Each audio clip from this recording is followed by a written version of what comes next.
প্রথমত আমাদেরকে তো আমাদের একটা নিজস্ব প্রোটেকশন ব্যারিয়ার আছে, 5টা লেয়ার আমি বললাম।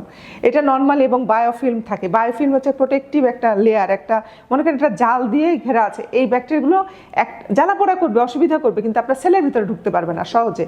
কোনো কারণে যদি আমাদের ইমিউনিটিটা নষ্ট হয়, কম থাকে, দুর্বল থাকে, তখন ওরা সেলে ঢুকে যায়। ঢুকে কিছু ডরমেন্ট হয়ে তারা বসে থাকে।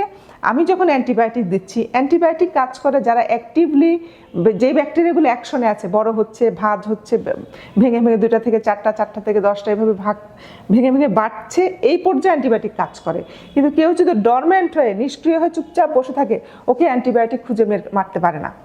ফলে আপনি তাকে 7 দিন ওষুধ খাওয়ালেন, পেশেন্ট ওই যেগুলো ব্যাকটেরিয়া সামনে ছিল চলে গেল, মারা গেল, আপনার সিমটম কমে গেল, আপনি ওষুধ বন্ধ করে দিলেন। 2 সপ্তাহ 3 সপ্তাহ পরে আবার দেখা গেলো ফ্লেয়ার আপ ইনফেকশন, এবং এটা এমন আসলো এখন আর কোনো ব্যাকটেরিয়া কোনো অ্যান্টিবায়োটিক কাজ করছে না, কারণ ওই ডরমেন্টটা তখন তার ক্যারেক্টার চেঞ্জ করে, সে তার গতিবিধি চেঞ্জ করেছে। এটাই হচ্ছে অ্যান্টিবায়োটিক রেজিস্ট্যান্স।